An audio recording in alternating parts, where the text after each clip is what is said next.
Miami Heat, Miami Heat, Miami Heat. It feels like Miami. Welcome to the final Miami Heat beat postgame show Ever. Oh, sorry. Ever. No, never. Not gonna get rid of me that easy. I'm your host, Giancarlo Navas. With me today, a fine panel of people for the demise of our Miami Heat. So not our. We have Alphonse Sidney. Fuck draft beat. Alf's the tagline. Alf's subheader is Deport Wiggins. I'm going to get into that in a second. We have Kyle, IQ Hoops. What's up, Kyle? The misery is over. We're so Yeller. free. We're so free. Chat's asking if Alf's going to take the BAM jersey. Alf has removed the BAM jersey from his background. He should put a Michael Strahan jersey or something, a real winner. We have Coach Lou. Yeah, dressed up in all black because it's a funeral. Yeah, the Heat culture is dead. It's dead. The dead. Franchise, everything is over for Miami. Yeah, Cal said the misery is over. I think the misery is just getting started. Dear God. Looks like you ain't seen nothing yet. We have, last but certainly not least, Franky G, Ice Cats lifer. 3-1 up on the Tampa Bay Lightning.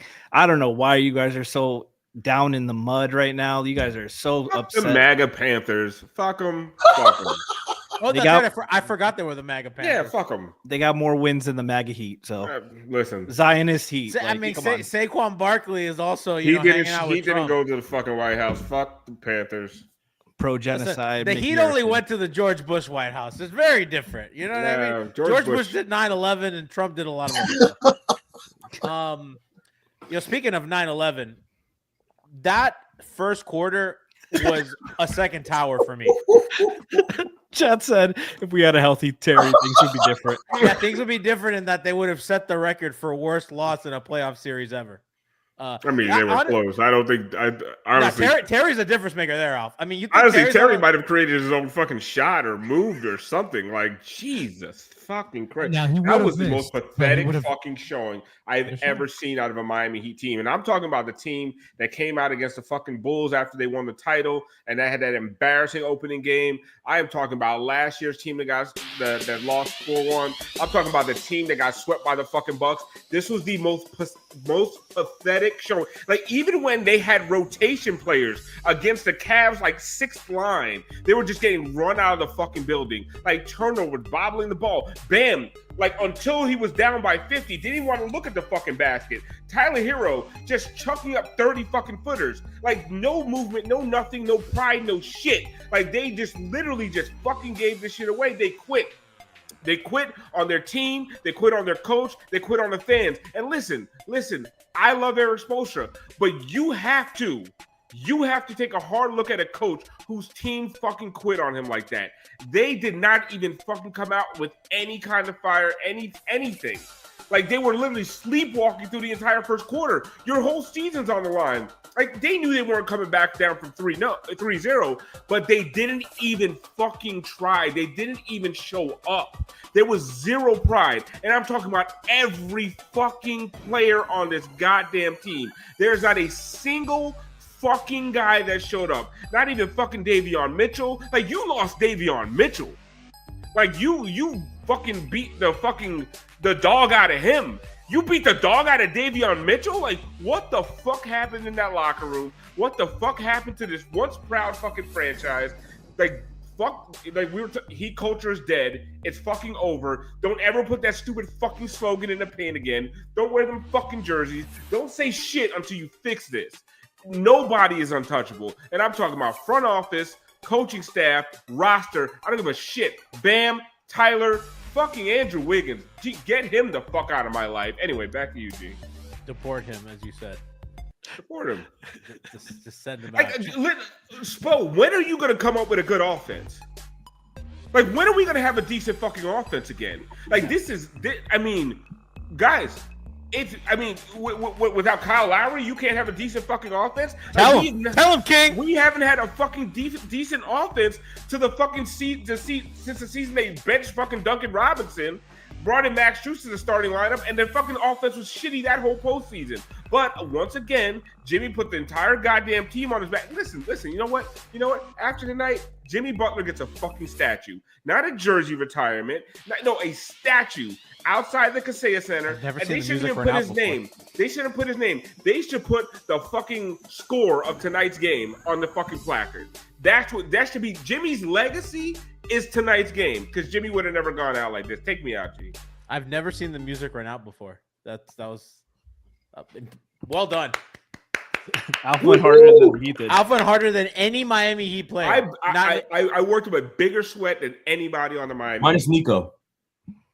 Fuck Nico too, bro. I mean, he had 24. They were all bad. Yeah, he missed everything short until the game was out. Listen, yeah. I'm glad Nico. At least Nico was trying to score. At least like Bam wasn't even fucking looking at the basket till they were down 50. Like, listen, I defend Bam all the fucking time, but his fucking defense was trash. His fucking energy was trash. He was not be there. Huh? They did not. None of those people wanted to be there. Nobody wanted to see that is an indictment on Heat culture. That's an indictment on the coaching staff. This is an indictment on the entire fucking franchise. You quit.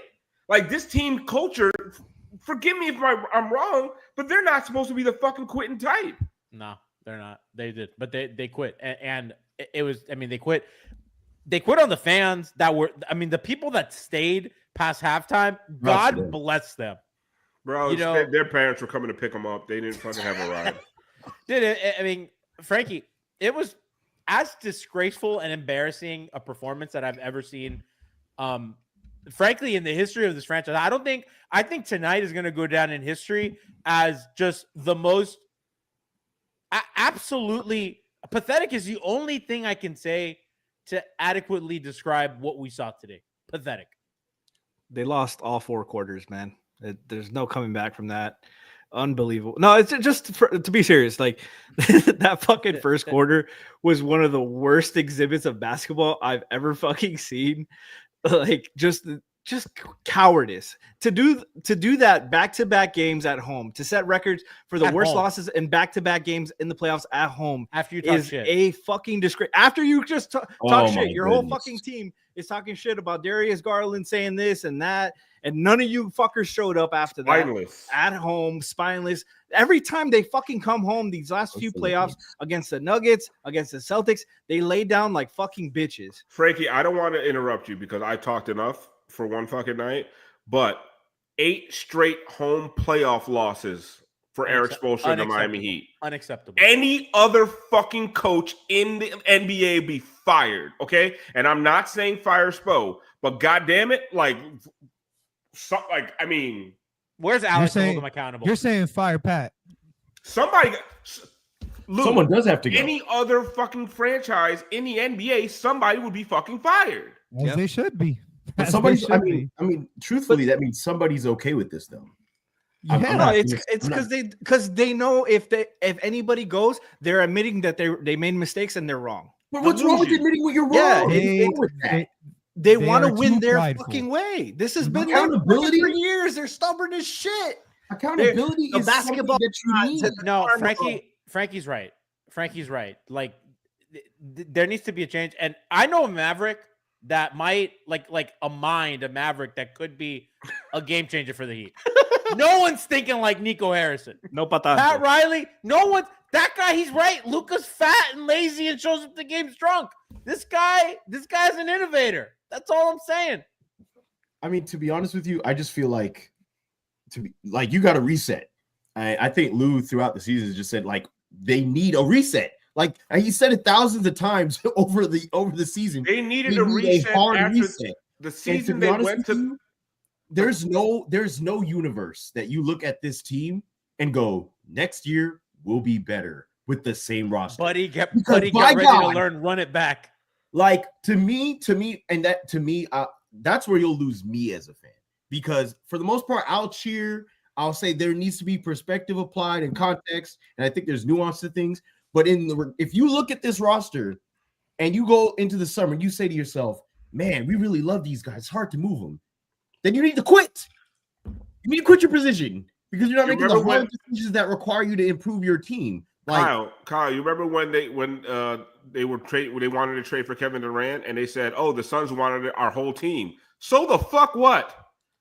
Like, honestly, I'm glad that didn't happen because Kevin Durant ain't fixing that shit. But like this idea that anybody on this team was too fucking special to touch. You can't be sentimental. Here's my thing. I'm not somebody who believes that you should treat players like crap and that they're not human beings, but it's a business. If you're running a business and your workers are not giving you productivity efficiently, you replace them. So to me, I'm not running around. I'm the last person. You guys know this. I'm the last person to run around and go, hey, let's just trade everybody, trade this person, fire this person without resolution or options.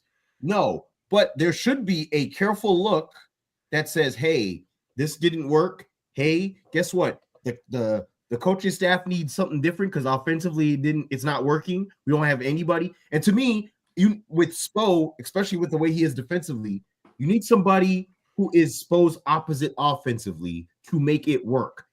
Then personnel-wise, I don't know what happened to Andrew Wiggins. I don't know if he's having a hard time personally. I don't know what's going on. He's Andrew Wiggins. That's what happened.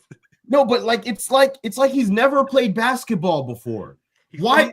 He's Andrew Wiggins, man. He's not that guy, man. Like people look at numbers and don't watch him actually play. He can't. They asked him to fucking be Jimmy Butler. They ask him to fucking run pick and rolls. He can't do that. He has no passing vision. He's a slasher, and they want him to create. He's one of the. He's a bad isolation player, and they're asking him to go get buckets. Go do him, and he can't do that.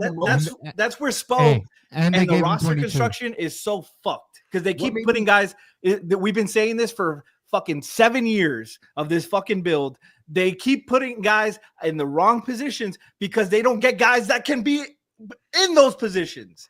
They did it with Nico. They did it with Nico, which to my point, and this is not, I'm not trying to sit here and say Nico's the savior of the Miami Heat, but even with his development, they were trying to play him as a 5, right? In what universe did you watch his draft tape and say this is a 5? Not once did we see Nico wearing Bam this entire series. Yeah. He's allergic to that fucking once. And honestly, all we ever did with our size is play to the Cavs size. Because if they took out their 2 bigs, we took out one of our bigs. We never once decided, hey, let's until tonight, as bad as the Heat were playing, I think Ware was like an even for the series or somewhere close to that. Like, and I'm not saying Ware has been great. There's been some fucking terrible Ware shit, right? But tonight was like the first time they really like totally tanked his fucking minutes. For Kyle Anderson. Sorry. For Kyle Anderson. They did the Kyle Anderson at the 5 bullshit. They ran that shit in the fucking playoffs against the goddamn Cavs. Like, what the fuck are we doing out here, man? Are you ready? I think it's insane that Where was a minus in every minute. Spo needs to get fucking fired.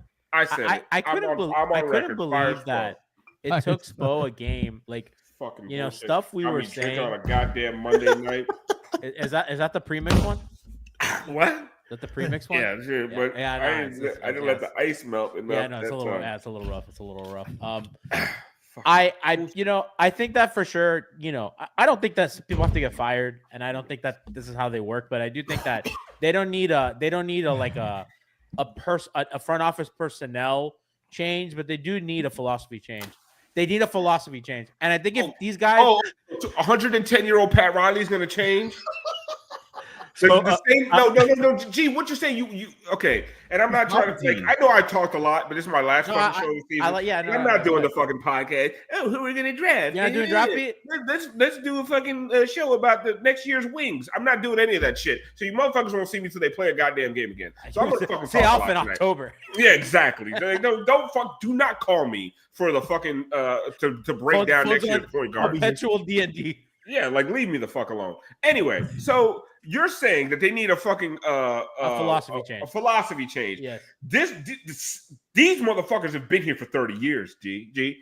These are the same motherfuckers that were here in 1995 rocking Zubas are still fucking here right now, okay? Nothing has changed with the mentality. The only thing is Nick Arison instead of Mickey Arison. That's the only fucking thing that's changed, okay? And that motherfucker's cheap, right?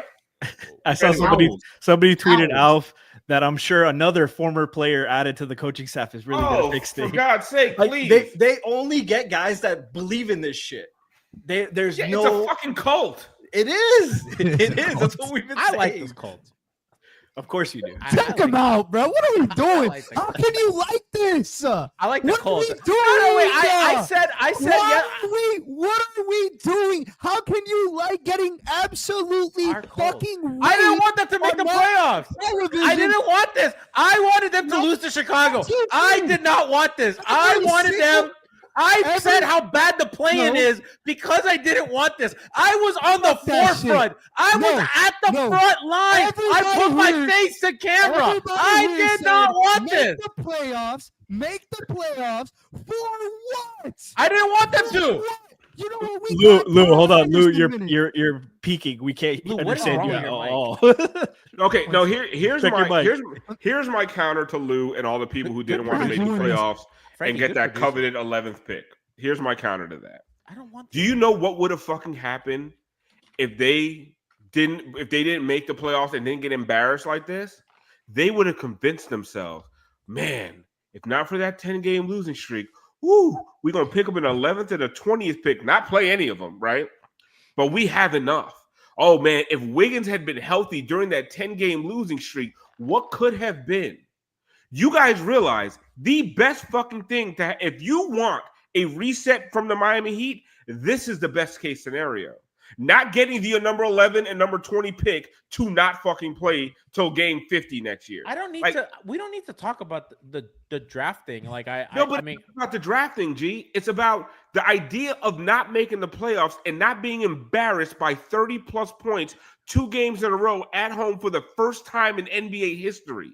This shit needed to fucking happen. Okay, I agree. Absolutely. I fully agree. Because, but Frankie, my last thing is. They would have still believed in Tyler Bam.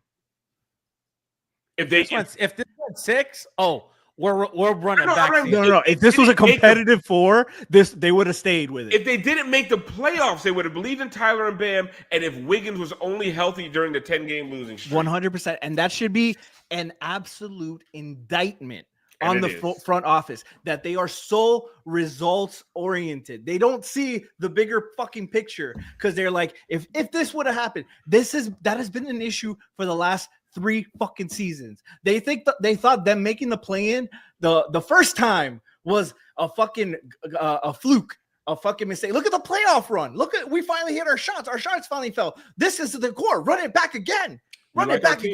Well, slight upgrades. They haven't added anybody fucking significant since 2022. Since Kyle Lowry. And they don't even take credit for Kyle Lowry. They said that's Jimmy's guy. We got him. They said it was a mistake. It was a mistake. It was the worst deal we've ever given. The best move.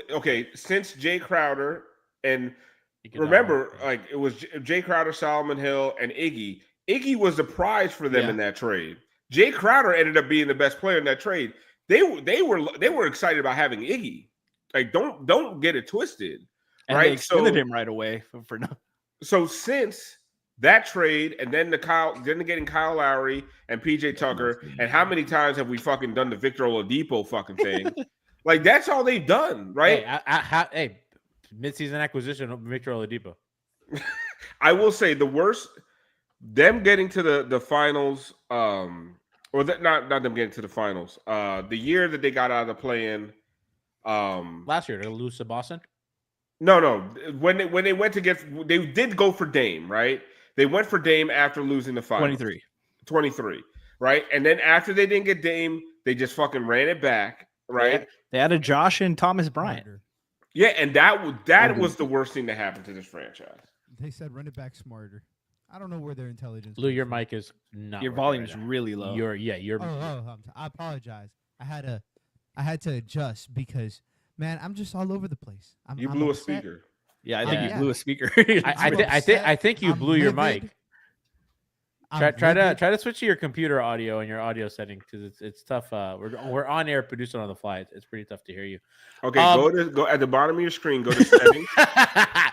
I will say this to what you guys are saying because I don't disagree with anything that you guys are saying, and I think that obviously, like things need to change. Like, this build has run its course, and I like this. Thank you for the super chat, Ray Block. And I was gonna kind of go to this right now. You go serious question. Do you guys think that you think building around Tyler and Bam would ever make this team a contender for a championship?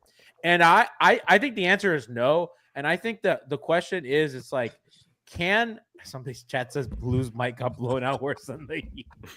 A sad day. Hold on, read this one. I'm not reading that. We're not doing that. Lou blew his mic like Ernie the Man blows Jimmy. I don't want to say that. I don't think this organization has the guts to trade Tyler right now. Nope. No, get the fuck out of here. Wait. Like, Alf, hold on, wait, Alf. Huh? When if you don't do it now, no, I know. I'm just saying, like, I don't think that these people like have the guts to trade Tyler and punt on everything. Like, hey, we're gonna trade Tyler for a couple like young guys or a young guy and some picks or whatever. Like, they do not have. They won't do that. And I think that, like, funny. I'm watching the playoffs and I'm looking at teams. Man, they could use Tyler Herro as a third option, right? Like, would they give us a first rounder? Would they give us like a first and a second? Like, I'm not asking for 3 firsts. Like, I watch Mikal Bridges over here getting 5 first round picks, like fleece of the century. I'm like, can we get a first rounder for Tyler? So I'm at this point right now. Like, can we get 2 first rounders for Bam? Because that's too little. Can we get 3? He's easily 5. That's easy. I don't care what it is. I'm at this point that nobody should be untouchable. And the fact is, like, here's what I'm most deathly afraid of, right? The thought that Kevin Durant can fix this. And I'm telling you, this is what is going to happen. Like, I'm telling you, my worst nightmare is going to happen. They're going to trade like 3 first round picks, whatever they can trade.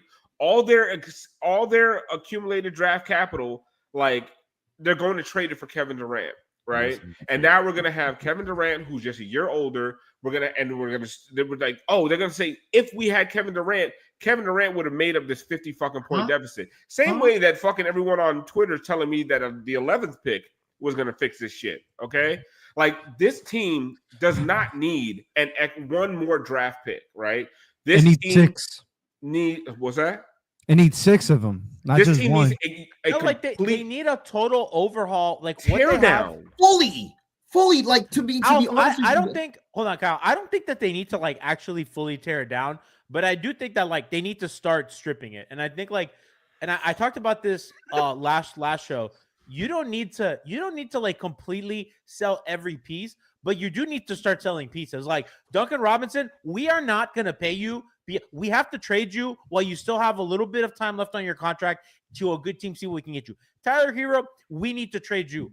And what you have to do is play your young guys more, use your picks, accumulate picks and other draft picks, use your mid-level exception, and sign a fucking guy. Davion Mitchell is going to go for somebody's going to offer him a mid-level exception. Those are the kinds of players that if you're the Heat, you need to target and bring into your system so that you can, because you're not going to have your pick next year. So there's no point in like tanking. So what you have to do is build a team that is starting to let young players play more, build an environment where where you're ready to acquire a star. I don't think that they can just like bottom out right now. You have Bam, you can work it, but certainly like they have to do some uncomfortable things for them, which is trading guys for stuff that they've never traded guys for before. But go ahead. Lou. I'm sorry. Like, I know you disagree. This is what we've been saying all fucking season since the summer. Like, they have to pick a direction. They keep towing this line. Towing this line of they want to do something now, but then they take Khalil Ware, who wasn't going to be ready, but no, it's still around Jimmy, but no, we're not going to extend him, but no, we're going to do this. This is just this offseason. This is not all the bullshit that they've done before. I'm just focusing on the last one season. I can keep going, but it'll be a fucking 2-hour podcast. What I'm trying to get at is it's not the decisions to overhaul something are never going to be easy, and it's never going to sit right with everyone. If you don't make people uncomfortable with the decisions, you're not doing right as a front office, because all your decisions already have been horrible.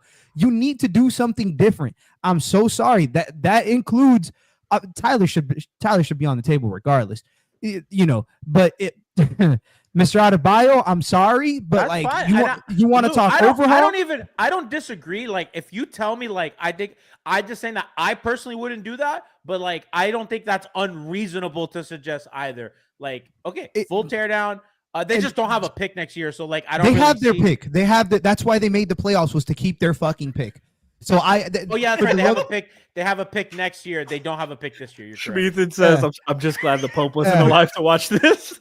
And all this, like this entire team, this entire postseason run, his confirm. You know what my dad says about Tyler Herro? He says it every game. He says that man has no cojones, pendejo. Every game. I don't know about that. Man, come on. No, I agree. Alf, I'm sorry. The whole team sucks today. I'm going to just listen to the list. Evan Mobley. Down 0-4. Evan Mobley, Jared Allen, Donovan Mitchell, Sam Merrill, Dean Wade, Jalen Tyson, DeAndre Hunter, Isaac Okoro, Tristan Thompson, Ty Jerome, Javonte Green, Craig Porter Jr. You know what all those players have in common? They scored more than Tyler. They all scored just the same. Who averaged the most points on the Heat for the entire series? Looter in a riot. I mean, Luke. No, it's not He's a fucking looter in a fucking riot. Who gives a shit? No. He does not produce winning basketball. He's a fucking loser. That's different than the guy doesn't have balls. Come on. Okay, no. He's a loser. He would rather be LaMelo Ball, popular and all-star, get his numbers 100%. 100%. His ass was getting roasted all series. No, bro, it's not. Bro, I think that's first of all, he is miscast as a number one. Like, he wants to be this guy, though. He wants to be this guy. He does. Did you see as soon as that he needed Jimmy? He said he's in a conversation. Hold on. How could you say the guy has no cojones when the guy also wants to be the number one guy? That's conflicting information. But he's a fucking idiot. That's what he is. Okay, but I'm talking to Lou right now. Like said, that's not fair. Tyler Herro is a losing basketball player. That's all that matters. The way, and it's not him in particular. I don't disagree with that. A guard offensively with his inefficiencies when it fucking matters, getting paid what he's getting paid or what he's going to ask for, it makes zero sense for this franchise. Him being the third option on the team makes zero sense for a winning franchise. You guys are somebody in the chat says we're attacking character, and that's the part I'm like, yeah, I agree. I think you guys are being out of fucking pocket. He has a great you're talking attitude. About a guy who honestly, as a third offensive option on a good team, would be really fucking good. Like off the bench, maybe. Why can't he be Ty Jerome somewhere else? We've asked him. He doesn't want to be. Okay. He's been the issue for 3 seasons. But how he's a starter, and every season they've been. He's a starter. You know who doesn't have any cojones? The fucking Heat. Yeah, the Heat don't have cojones. No shit. You were better off the bench with Duncan Robinson starting next to Kyle Lowry. You don't need to be a fucking number one option. No, with the Heat were the one telling him you're taking a fucking leap. Stop blaming the fucking kid. Stop blaming Tyler Herro for being who the fuck he is. Because you know what? When nobody else was trying to score in some of these games, Tyler was the only one with the fucking cojones to actually shoot the goddamn ball. You got the rest of these fucking pussies on this team who were passing the ball to Tyler every chance they got because they were fucking terrified of taking a shot. Tyler Herro was the only one with the cojones to even try to fucking score. So you guys are going to demean him because he was miscast as a number one against a fucking Cleveland Cavs. We're about to steamroll the entire goddamn East. Like what you guys are doing? I'm not demeaning him because he's miscast as a number one option. I'm demeaning him because on the other side of the floor, he's playing like a man with no fucking heart and no hustle. And I don't agree with that either. Look, that was a conversation we had when they drafted him. It's like he's really small, he has bad arms, and he's just not. I don't watch him, and like I said, I agree with you that I would not pay him, and I literally said that I would trade him. So I don't like. It's not even that again. I'm not saying like attacking, but like you're like attacking like his character when like he's gotten better. My dad said. I'm not saying I agree. Well, you guys are Frankie. Every single and you said you agree. Every single year, I do, but you try to fucking put your dad as the scapegoat. Dude, we could say that like sources said we could say like a guy his small with those defensive efficiencies and the fact that he doesn't get to the rim enough is a recipe for like not and like you could say like I don't want my team to be built around a guy like that. And I would say I agree, but we don't have to sit here and say like he's a pussy. Like that's not true. I mean, you don't go into the fucking Boston Garden in the playoffs and beat the team that won the That title. was 7 years ago, G. That was 7 years ago. That was ago. literally last year. They went what into happened Boston the rest Garden of the and series? he had a fantastic fucking game. He's and Booby beat the Gibson team once that won the a title. series. Once a series. One And game like, a series. I just think it's like we can you guys are. but we can have like a fair conversation. I say about all it. this to say about Tyler. To say, at the end of the day, you're right. He's one of the reasons, but he's not the main reason. Because, like Alf said, to his point, the front office empowering and continue to empower players to believe that they're better than who they are without holding them accountable, and that like whatever happened to starting. What do you mean holding them accountable? Like, were we not there at the press conference where Pat held people to accountable? He called Tyler fragile. I mean, like, I don't. That's what. But you can go. Luke, Okay, the issue with this team is that they're all capped out and they can't fucking do anything, and they're risk averse. It's not about the. I don't want to blame the guys on the team except for Terry Rozier, who's clearly a criminal. But he said that after 3 years of him starting and 2 postseasons. Like, dude, he won. Yes, he won at the that Sixth point, Man of the Year award, and he said, "I think I should start over Duncan Robinson." Who cares about the Sixth Man of the Year award? But hold on, but like, I don't think that like that's like you're like acting like he's a criminal for doing that.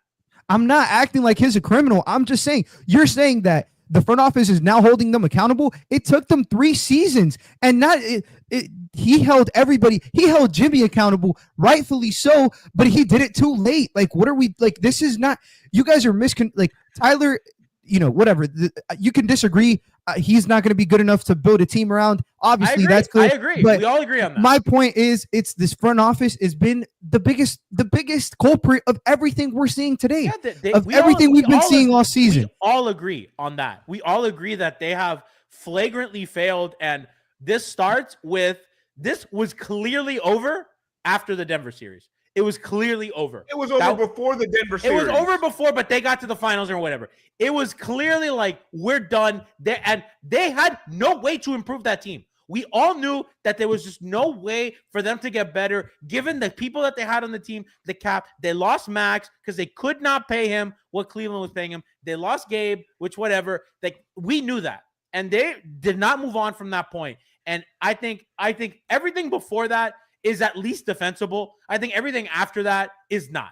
Everything after the Denver series is just, they have flagrantly misused their goodwill, and we have ended up here in what is a historic loss, which, by the way, it is not a coincidence that the only 10th seed to play in a playoff series is the team that has the worst loss in playoff history. Because the 10th seed shouldn't be in the playoffs. It's just like they're way better coached than the fucking Hawks and the Bulls, who are also bad. But so, like, I feel like, again, there's a lot of steps that got us fucked up, but I think we all agree the front office is accountable and they need to start tearing parts of this, if not the whole thing, down. Fully agree. Like, to me, I've said it 1,000 times. There's a lack of creativity. There's a lack of innovation. And if you have somebody who's 80 years old running something, there's likely going to be a lack of innovation and creativity. He's not the only guy running things. And I no. I'm not saying he's the only one. We need to stop being like, this is all Pat Riley's fault. I'm not saying it's all Pat Riley's fault. What I'm saying is he's the one in the position. He's not. I'm not saying that, like, when they ask questions, because when you hear it on media, it's not like, oh, well, you know, it's Nick and it's no. It's, hey, Andy the Godfather is making decisions. I'm saying I think they need a refresh. They've been needing a refresh. It down to offensive game planning. Spo's been maybe creative in the past. I don't know what happened. Maybe he had better coaching staff in that regard. He had Dan at one point. He had a couple other guys at different stages. Is not as innovative offensively. Clearly, you can't. There's only so many dribble handoffs you can do before you it's red and ripped to shreds. Kyle, so I was begging for a fucking dribble handoff today. There's too much of that. Number one. Number two, not only is that the case, but it can't be one of those things where you're hoping, like we've called to hold Eric Spoelstra accountable all season long, but they're always hoping he can create a miracle out of all the players they put on the team. So the idea that it's just like up to him, where it's like, oh, guys, Spo's been just horrible this year, as if he's the one putting the ball in the basket, not rebounding and letting guys run to the basket. No, he can say what he wants. If it doesn't show up out on the floor, what else can he do? And it's like, oh, well, he lost the team.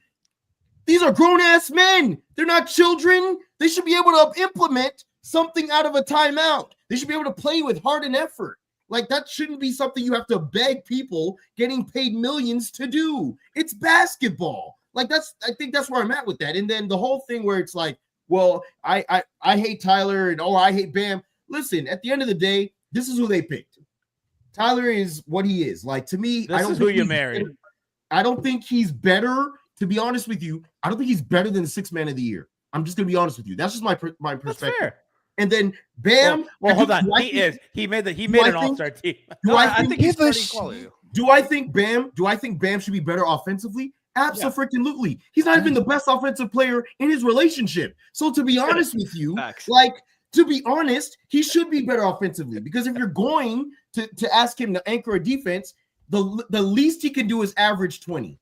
I'm not asking Bam to average 30 per game. That's outrageous, because the things he's responsible for, and it's like, oh, well, he's a franchise player. Yeah, but I don't think D Wade even had to guard centers. Like, we never act like, you know what I'm saying? Like, he has to handle the ball. He has to defend. Yes, he did. Which centers? I was there. Like, I just rotated. He wasn't guarding centers. Yeah. What I'm saying is, I feel like there needs to be a shakeup. And to be honest, when they look in the mirror this summer, it can't be one of those things where it's like, hey, we're going to develop internally, and we're just going to decide that we're just going to develop what internally? Josh Christopher? But that's my point. That's my point. But that's what I'm getting to. That's what I'm getting to. You can't look at this, and that's where I am. You can't look at this after this last game, the last 2 games, and say, you know what? Maybe just, maybe a few wrinkles to iron out. No, you need to shred the garment and start something completely different. Like, it has to look like, shred the whole thing. Start it all over. Your anchor and foundation is going to be on defense. Cool. Like, that's where you should be. That's what good teams have. I mean, that's what the Cavaliers were all series, is they were just defensively better, and they hit a lot of shots locked in. And then offensively, I don't want to see some of the coaching staff back. If they do something else in the team, great. But I don't want to see them coaching. I want to see them do something different. There needs to be Eric and then other people who completely make him feel like he has to continue to create, because otherwise, this is what you get. 69 points. That like, nice. Honestly, I think the fourth quarter. Malik Allen not doing it for you? We're the only fan base in the league that's begging for new assistant coaches. Chad saying someone please hire Chris Quinn to get him away from us. But you guys understand what I'm saying? Like, listen, I know Spo needs offensive help, but then Spo needs to go get offensive fucking help. Like, we don't need to be like, go get another assistant coach. No, motherfucker, go hire one. And then we're talking about the fact that Spo has these players that he has to deal with. Guys, Spo has personnel power. Okay. Spo has personnel power. Like, he has say in who is on this team, right? When he advocated for the Terry Rozier trade and then played him to the detriment of the entire team all goddamn season, maybe we wouldn't fucking be playing the Cavs in the first round. But you know what? I'm glad we did, because honestly, we might have fooled ourselves, like taking the Knicks to 6 games or some shit. Now we would have beat the Knicks. No, right? we wouldn't. But we could have fooled ourselves into thinking this team is any fucking good. We would have beat the Knicks. The only team that we would have beat in the playoffs is ourselves. No, and even then, I think we'd fucking. We're not losing to the Knicks. If you watch them, we're not losing to that. Come on. Well, have you watched us? We lost by 55 We're not losing to the Knicks, dude. It's the fucking Knicks, bro. Get the fuck out of here, dude. Yeah, whatever. Fucking Jalen Brunson. They stink, dude. That fucking team stinks. Oh, I gotta be honest with you. They traded 5 picks. They've given everything they have to be locked into a second round out. What's the worst trade? 5 picks for Mikal Bridges or 1 pick for Terry Rozier? Ooh. That's tough, right? 100% 1 pick for Terry Rozier. Ooh. Really? It's close. 5 picks. How about the other guys? Rudy he's doesn't the worst even player close in the NBA. He's the other guy's playing 40 minutes and at least contributing on one end of the floor. Yeah, but you're not going to win a title. You got to win a title for 5 picks. I think Rudy. I know that's why I'm hoping we trade Bam for at least 5 of them. Franky, to that point, like this is where I'm just like confused. Yeah, I do think Bam should be held accountable because he's the leader. But have y'all watched Rudy Gobert play basketball offensively? We're acting like we can't hold him to that standard. Bam can be. Bam's better than Rudy, but the problem with Bam is, and it goes back to that finals. He didn't learn anything from that final trip. The fucking Nuggets lived with him taking those shots all fucking series. They're like, he's gonna get his points. We're not gonna care. We're not gonna react to it. And he didn't fucking improve enough. He made some strides this season to be able to play the 4. His 3 got better. His jumper got better. Motherfucker has gotten completely away from the basket. Doesn't so far from he takes less layups than any fucking big man, and that's the fucking problem. His development has stalled in has come in ways that aren't fucking influential enough, and he needs to fucking look in the fucking mirror. It's 3 years. You want to talk about no cojones on offense? I agree. Yeah, and he shouldn't be. Like, here's my thing: you want your guy to take the initiative and get a bucket for whatever reason. And I think this is, to me, an indictment on Spo. So much game planning till your players have no like flexibility to making a decision is going to cause indecision on the floor. So, for instance, when he should be taking a wide open 3, instead he's trying to dribble handoff. Is that Bam or is that Spo? Because that's what I really would like to know. Both. I think it's Bam. This whole what I will tell you, this whole series, I watched every player on the Heat do this. So while the Cavs, because they all have the same issue where like they can't self. No, but I'm talking about when the Cavs had like 2 centimeters of breathing room, they were letting it fly, right? The Heat would have 2 feet of breathing room, and they're tucking it back in, and they're looking for another pass. Because they're not like good scorers, is why. But I'm watching Dean Wade. I'm watching Sam Merrill. I'm watching fucking. Those guys are also way more confident right now because like they're. But those guys. So who's instilling the confidence? The coaching staff? Like what's happened? The talent around them that when they fuck up, it's okay. They got Donovan Mitchell. When they fuck up, it's okay. They got Evan Mobley. When they fuck up, it's okay. They have DeAndre Hunter off the bench. If Bam doesn't have that, if Bam and Davion don't have that confidence, that's a fucking problem because those guys, your top guys. Those guys aren't like as good as those guys aren't as good offensively as like the Cleveland guys. I mean, Alf, I agree with you, but I'm just saying I think it's a lot easier pressure wise for you to be like, look, okay, if I miss this shot, the other team's not good enough to score. Okay, if I miss this shot, the next one we got Donovan Mitchell, he's probably gonna score. We have to be so perfect. And players have to play so much better than what they are accustomed or even capable of just to try to win one basketball game, let alone a series. Like, yeah, I agree. Like Bam needs to do something different. He's always wanted to be a wing, yet he's not ready to be a wing. The Heat's best minutes since he's been here have boneless maybe. Maybe vegetarian at this fucking point. I fucking blew up with that one. My bad. I should throw me. But all the Bam's been best in actions as a center defensively, but offensively, as a wing, it's not there yet. It's not there yet, and he's turning 28 in the summer. Like it's not like he's a spring chicken anymore. But listen, when you have the ball in your hand you get the ball in your hand on a rim run to the basket, full head of steam, and Jared Allen is guarding you close, and you can't get at your size and your speed, get a shoulder in front of Jared Allen, make a move and get to the cup, at least to try to get a foul. Jared Allen had no fear of foul trouble in this series. Watch every other series in the playoffs. Jared Allen is going to commit fouls. I mean, did he have more than 2-3 fouls in any game this series? Because Bam is not even challenging him. I'm talking about rim runs. I'm talking about you got the ball with a full head of steam, and the dude has no move in his fucking arsenal. And at this point, you said, Lou, what is he, 28 years old? Turns 28 in July. Bro, you've been playing a lot of NBA basketball. You ain't got no moves. I mean, and then the thing is, to me. And then for a night like tonight, for you to be trash on defense as well. And there were times, I swear to God, while I was watching it, Bam was doing that silent protest shit. What do you you Gen Zers call it? Silent quitting? Quiet quitting. Quiet quitting. Like, he was literally like, yo, I ain't fucking rotating for these trash ass perimeter defenders. Because I mean, the season was over. Like, the season. And like, why? Well, I'm not gonna keep rotating. And it was just like, it was a piss poor defensive effort, piss poor offensive effort. He wasn't even looking at the basket till it was fucking down 50. And I'm gonna tell you guys right now, if we're gonna keep going, I need more ice. Go get ice. What is? So I wanted to know what are the? I wish they'd ice a fucking pick and roll on defense or anything. God damn. What are the solutions, right? Like, and that's where my brain. We don't have to talk, and I don't want to get lost in the minutia of the solutions. We have a whole offseason for that, right?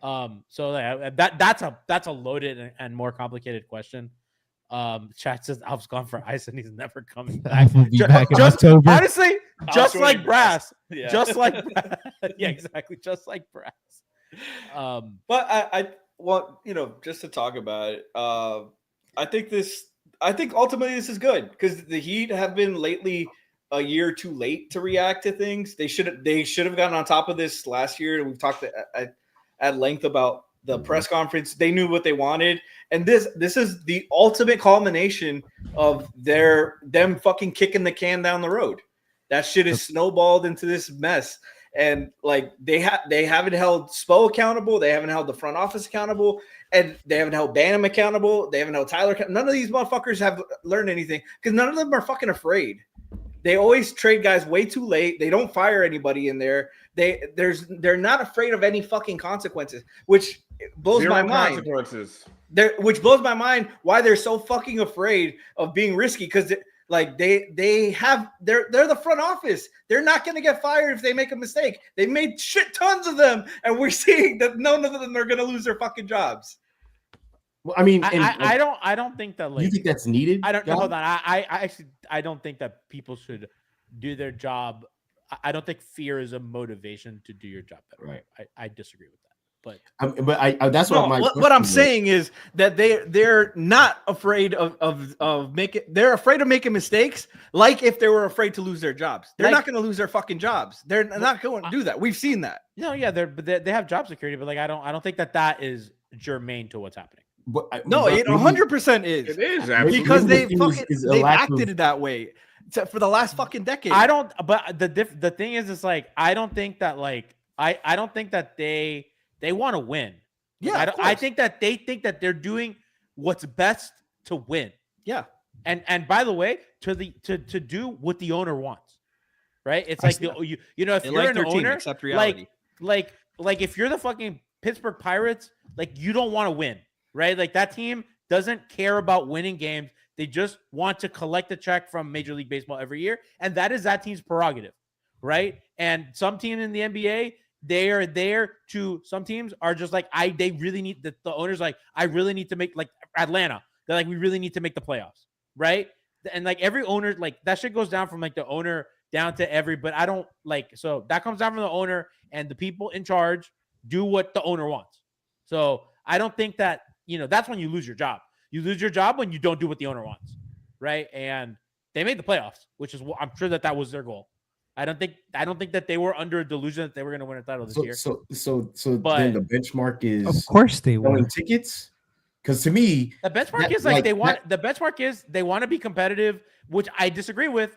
Well, we know that their plan is they like to stay competitive until something comes around that they can get better with, like a player asking out. It doesn't work like that anymore, man. I know. With the new CBA and Lou is like getting mad at me for saying, mad at you. I'm not mad at you. I'm just pissed that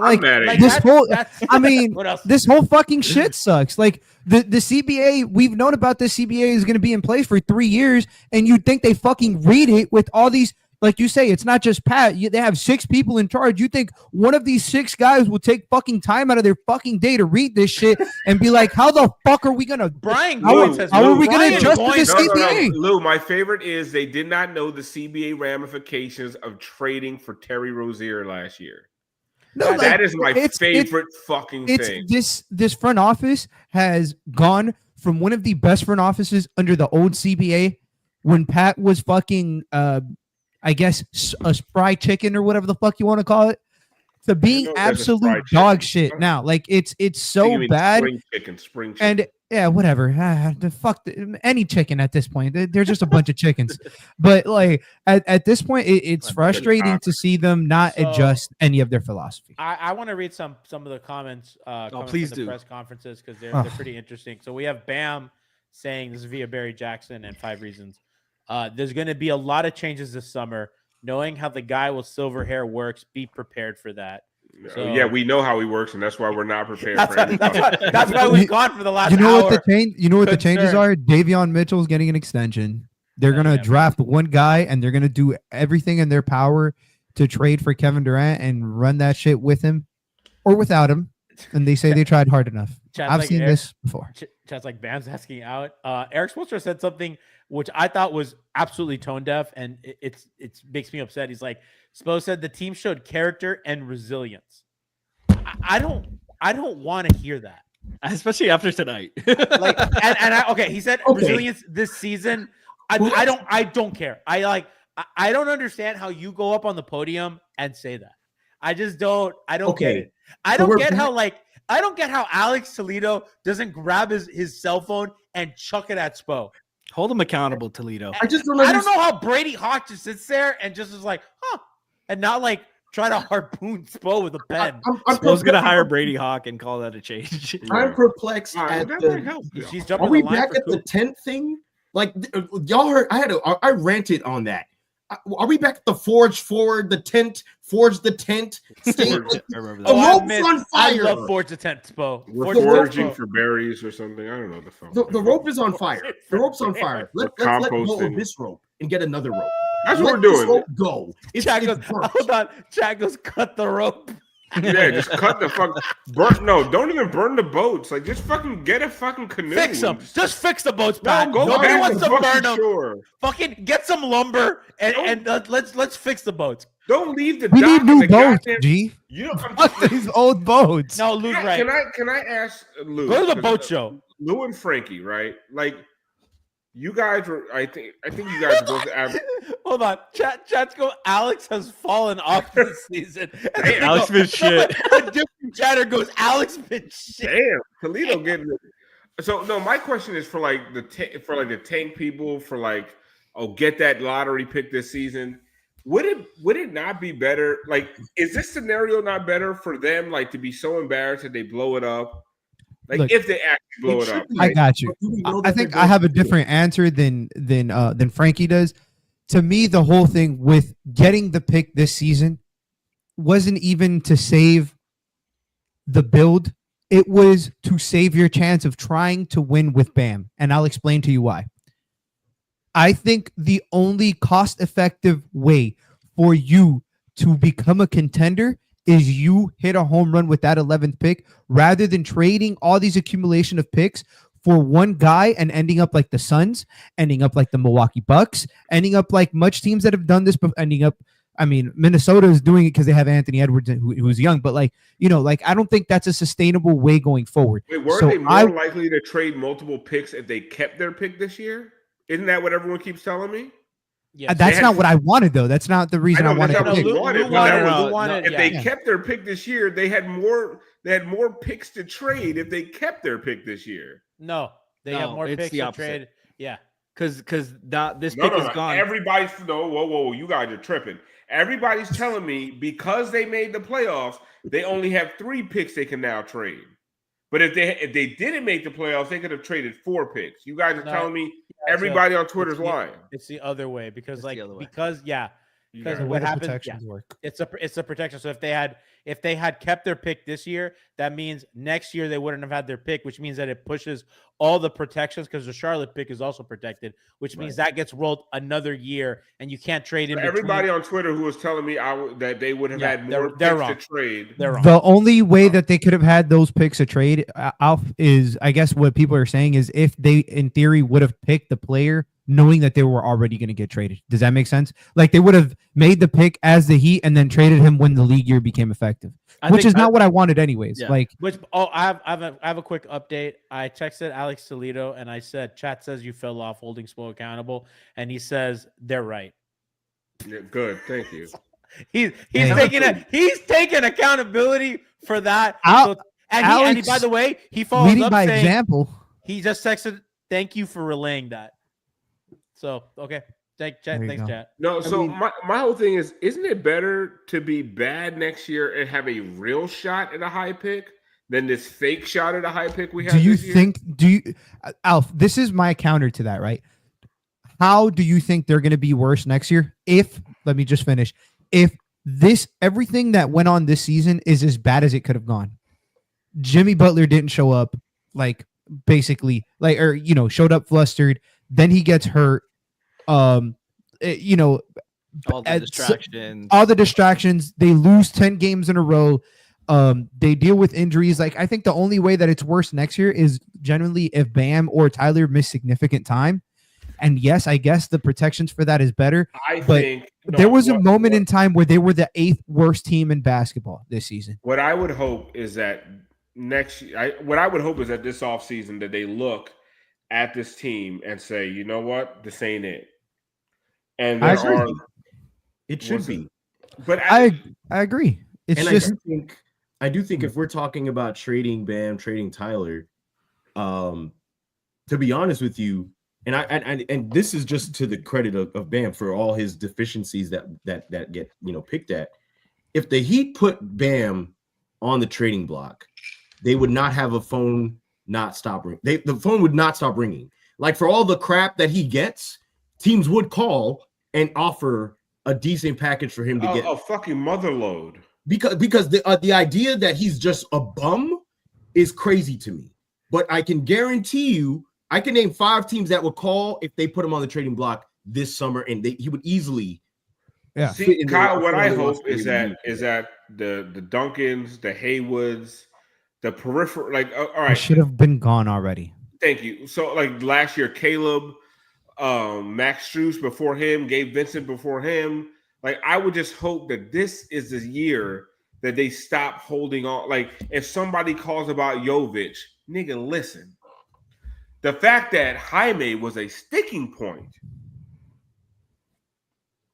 Jaime is no longer a rotation player because you fall in love with fucking potential and not with fucking reality. Listen, I like Jovic, but you're falling in love with potential when it comes to Jovic. Jovic is not that much. Listen, if somebody want to give you something valuable for Jovic, you listen. Somebody wants to give you valuable for something for Duncan, for Haywood. To me, if you don't want to pull the full trigger, to me, I'd pull the full goddamn trigger. If I was running the Heat right now, the only people that I would not listen to talks about is Bam and Davion. And in the vein of, if all I have is Bam and Davion next year, we're going to be really fucking bad. And then my first round pick that is mine, I'll probably get a top. I'll probably get a top pick, and I can trade Tyler for a 1 or 2 first round picks. I can start to amass assets with all these other guys. The only people, if I was running the Heat, that would be untouchable with Bam and Davion. Beyond that, let everything else fucking go. I think that I know that they just genuinely had the most embarrassing playoff series that we've ever seen. I think that they have moves that they can make to start to grease. Yeah, I'm fucked up, guys. I'm be honest with you. So are the Heat. I'm not even sure what I'm saying anymore. No, you make total sense. Just fucking keep dunking. I think you almost had it, Alf. Davion's good. Take one more sip. I like Highsmith. I like Pele.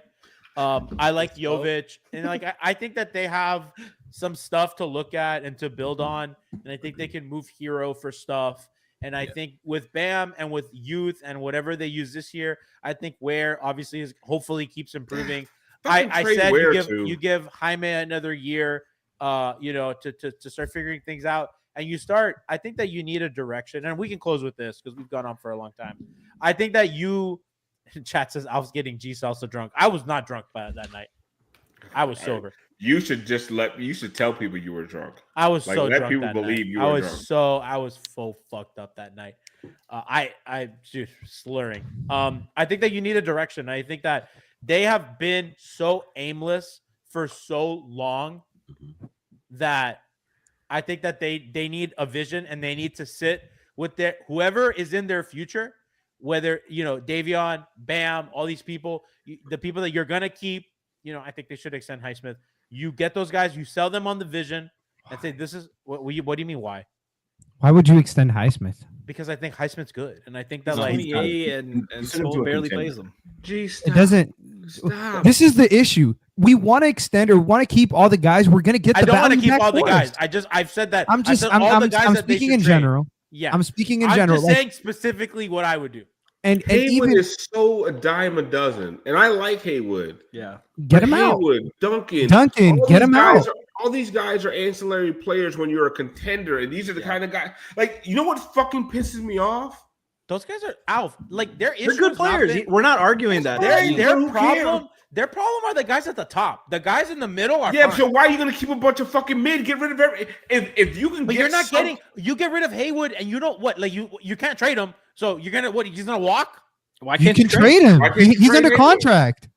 If he's not worth picks to a contender, the only people that are we extending? The only people that are free agents are Davion and Alec Burks. I thought Haywood was. Yeah, you were fucking wrong, G. I thought he was a restricted free agent. Everybody's on the block. I think realistically, ideally, I would. The only people I would generally try to keep is Kalel, even though I wasn't a fan of him at draft day, but whatever. Because he's a rookie. Nico and Pell, like that's it.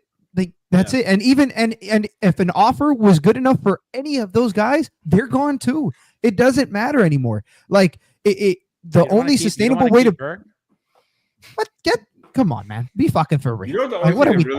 You should have thrown Dirk in the Jimmy deal. I've said this 1,000 times. What really makes me angry is that Davion Mitchell would have been such a good pickup while we still had Jimmy. They wanted to get 35-year-old Dame though.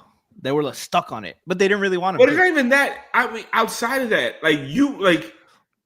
somebody traded Caleb Martin for what's that motherfucker who started going off for the Sixers?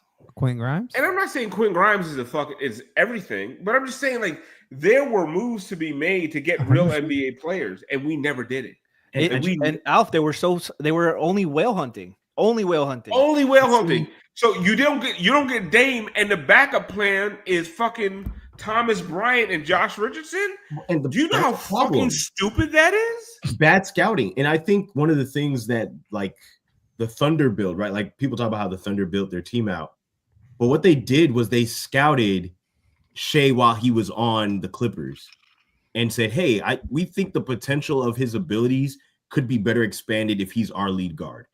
But it takes to Franky's point, taking a risk and trading for a player that you think might be the future and might be able to kind of lead your team as far as the rebuild is concerned. But I don't know if they scout properly, except for the whales. You should be looking. They made the decision that Terry Rozier was worth a first-round pick and an expiring contract. Yeah, that's the kind of vision. I don't know, but I do think if there's one person in this Miami Heat front office that I respect their opinion is Mr. Adam Simon. Thank him very much because he's done a sensational job. Whoever he wants, if in whatever deal. I know you said Shea wasn't even the possession in that deal. The prize of the whole Clippers package over there was the fucking boatload of picks. Agreed. That was the prize. It wasn't Shea. Shea was the 11th pick that year. Ironically 11th pick. Oh shit. Yeah, take a sip of that. Fucked up, guys. No, but but I'm just saying, if you get obviously if you're trading whoever you're trading, the idea is to replenish your assets. The issue is if you trade everybody except for Bam, you will only just break even because we are so depleted that everybody else gets you just to where we were supposed to be anyways. Somebody said Adam and Andy we trust. Why do you still trust Andy? Like, what do we? Oh, his calculator is the best one. He got a fucking Texas Instrument. That guy scouts the best minimum players. I tell you, look at how he works this year. Like, Andy got corrected by Brian Goids. All right, thank you. Andy's the one who didn't know what the fucking ramifications of the Terry Rozier trade were going to be. 6 motherfuckers, and none of them could goddamn read the CBA. You know how fucking tired I am of fucking Andy Ellsberg falling asleep at games? Shut the fuck up. Gee, I don't trust anybody not named Adam Simon. The cap. What cap? The old cap? 12 years ago. I don't think he read the last CBA. Chat says Goins Andy, which is so funny because every time Goins comes and talks about stuff, we all get mad at Brian. We all fall asleep, and chat goes crazy. They want Brian at the stake. No, because Brian he gets too. Brian's gonna trade everybody for Kevin Durant. I'm sorry, I'm not on that boat either. I mean, I agree with the logic of the things he's saying because technically within cap space, within the function of all the complexities that these dipsticks signed this CBA over. Like CJ McCollum's going to hell for signing that. I hate that guy. He's a dipstick. He looks like a dipstick, and he is one. Like he shouldn't be president at all. I don't know why we have him and freaking. Let's just say we don't know how to pick presidents. We've had worse presidents. Grant Williams is also vice president, might I add, just to let you know what we allow. Grant Williams is the only guy I trust more than Andy Ellisberg at a buffet. Not this guy? What is this? Oh, God. Yes, he did.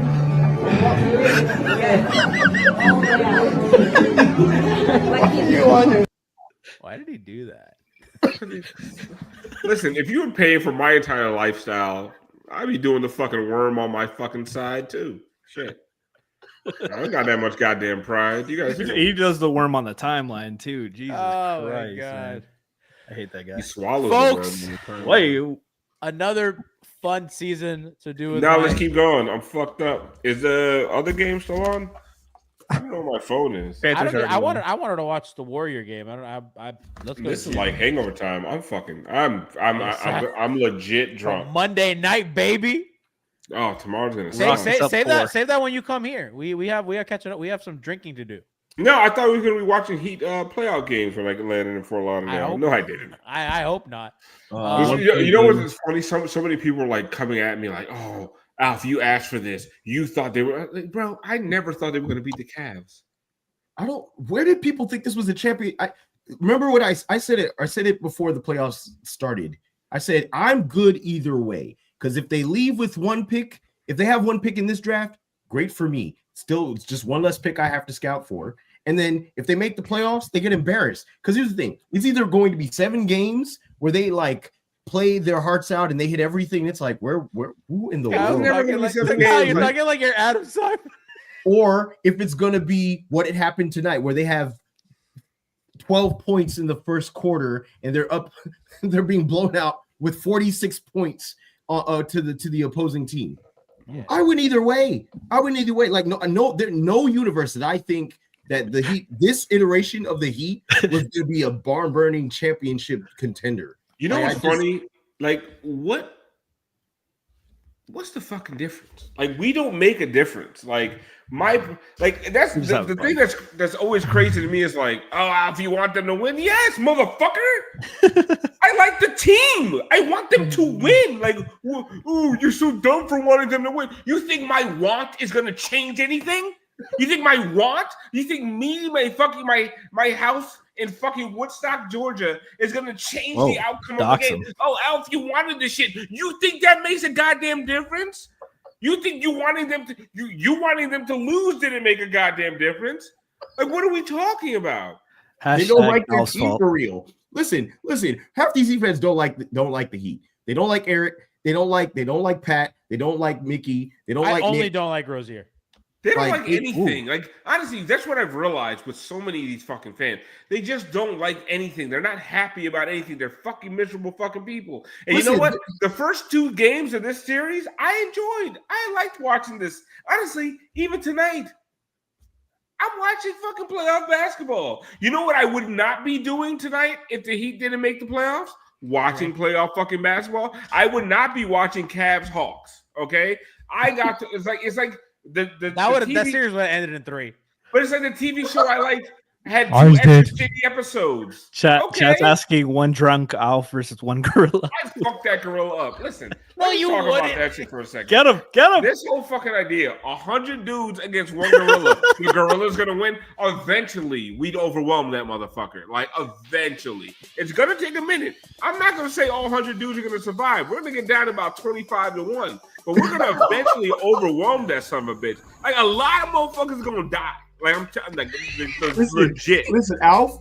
Arms are gonna get ripped off, gonna get beat the head over the head with their own fucking biceps. It's gonna happen. Listen, Alf, who do you need in the NBA to fight this gorilla?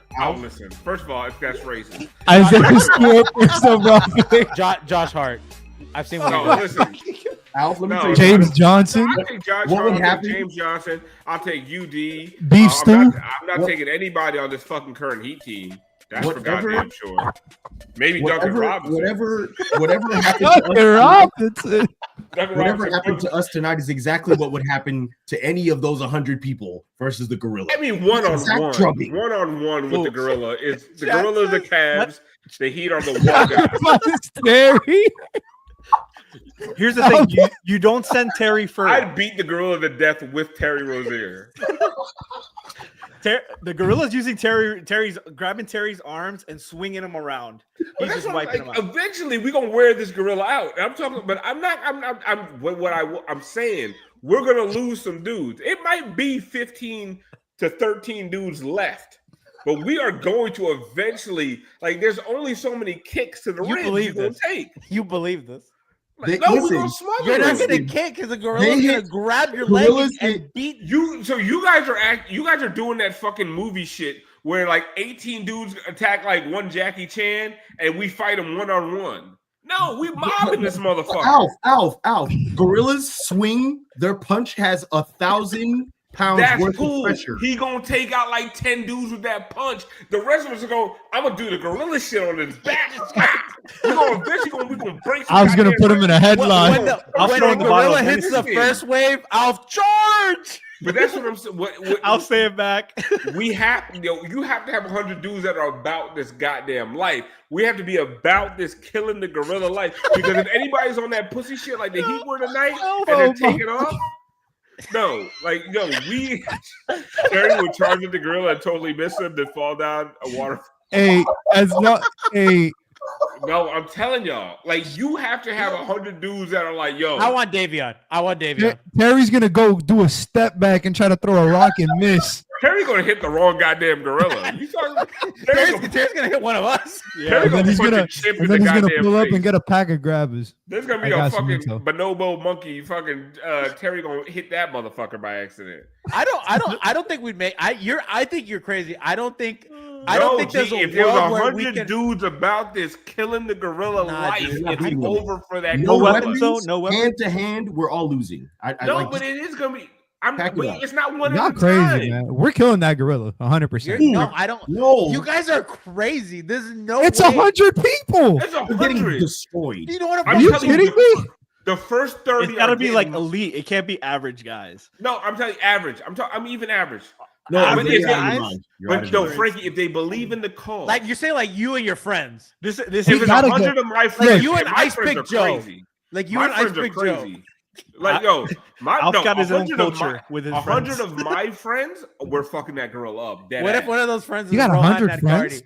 No, I'm saying if. Okay. I was about to say you know a lot of Alf. Alf throws hot take. I can get to 100 friends. I can get to 100 friends. Yeah, I can get to 100. But G's seen my friends. Yeah. If you clone my closest 20 goons, we mollywop. Now there's only like 28 of us left. Jazz one of those goons? Is Brass Jazz one of those goons? Nah, Brass ain't built for that. What about Jack Alfonso? You're gonna get Toledo, and you're gonna be like, all right, who's gonna be first? I bring Alex. You bring Alex? I bring Alex for heart. Alex got heart. He'd hold the gorilla accountable. I'm telling you, you clone 20 of my closest goons, we mollywhopping this motherfucker. I take Barry Jackson. Barry Jackson, that guy has no quit. If there's somebody I'm taking is Ira Winderman, he'll be the first to the gorilla. Like he'll be there before. Yo, Chad says Moose.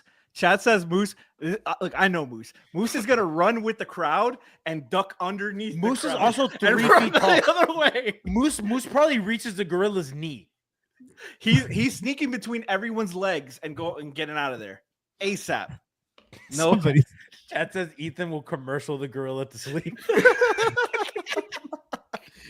Oh my god. How many Barry Jacksons are you bringing? I'm bringing 6. He's got 100 just himself. I'm bringing 6 berries and 2 Nah, Alexes. I'm telling you, this whole conversation is insane. It all depends. It made it to ESPN, Alf. Chat says the fight would be in Moose's apartment. Oh, and Moose's apartment's even better.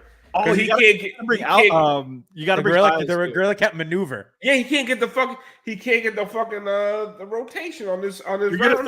300 him. Narrow quarters. That's what I'm saying. I'm kicking that fucking gorilla in the chest. Your Chad leg is says gonna Moose break. loves a monkey shoulder. I think you people are insane. There's no way we beat the gorilla. I don't like that you people comment. You guys. You and Lou. What do you mean by that? What do you mean? Uno reverse on your Are the ass. fucking Warriors winning? It's a 1-point game, 2:20 left in the second. Draymond and Dylan Brooks almost had an incident. No. I mean, Draymond's that's had multiple expected. incidents. Yeah, I can't believe that. That reminds me We of the had an gorilla incident. fucking conversation. Sorry. I take Dylan Brooks against the You can't laugh at that, G, by the way. I can't laugh at what? I said that reminds me of the gorilla conversation. Oh no. Look at Kyle's face. Kyle's I looking didn't at hear that. He's fucking I didn't dying. hear that. I'm laughing at me not hearing it. My favorite thing is Kyle looking at you like, which one's a gorilla, G? Which one's a gorilla, G? I'm gonna need to be a witness. And Kyle said, it better not be Dylan Brooks, you racist motherfucker. I don't know why y'all let me drink this much and go an hour and 17 minutes. Come on, that yak, bitch. I would fuck the gorilla up one-on-one at this point. I got him. In your I'm nice dreams. of mine. I do that shit. They You'd be do. armless. I mean, on his Alf back. is coming back with a head growing out of his forehead, a missing ear, half a finger. Like Play that nobody's motherfucker's ribs like a fucking tongue. Did you see I'd be people? like, I look like Matthew McConaughey with the fucking tongue. Did you see? Did you Play see that people? shit. Fuck this gorilla. Need to switch bus the gorilla fest says. Chad just goes, "What the fuck Somebody is said, "What happening?" the fuck is happening?" Listen, if one If you gorilla are tuning in, Somebody's asking what the fuck is happening. over. They're new if here. one gorilla They're can new beat here. 100 men, why don't gorillas run the fuck? Why is not Planet of the Goddamn Apes, huh? careful. You that big and goddamn bad. Why the fuck you ain't run There's this a shit? movie about that. The whole Yeah, movie. exactly. It's a movie. It's fucking fantasy. Just like Fucking you. one gorilla versus 100 dudes. We didn't prove this shit over evolutionary periods that we have will weapons. fuck that, This is that gorilla We're talking up. like hand-to-hand combat. You're not beating it. I'm telling you, there was a time back in the way back, the fucking Australopithecine era in anthropology. Listen, don't spell it how I spelled it. getting a Spell it. history lesson at this time. from Yeah, Alf. there's a time back in the Neanderthalis era that 100 fucking cavemen fought a fucking gorilla and won. And that's why we're here today. They said hand-to-hand combat. We're So Alf, follow up. What to do you that. think they had the fucking rifles? I'm talking about way back. Nah, I'm telling you. Alf. So We outnumbered them a all. follow up to that question. Ray Moon super chats. I would make some Is kind it of time to trap move on from? with like twigs and leaves and shit. Thanks for the Motherfuckers donation. Look, fall in, I don't and know then if Spo can plan the attack on the gorilla, And but then you we know can- what he can plan? The no defensive offense. scheme. No wanna- offense to I've Snow. been trying to end the show, but I just want to comment on this person who hears us having gorilla talk and comes in with pays money to be like, "Is it time to move on from Spo?" Shout out to them for keeping perspective. The gorilla paid for that.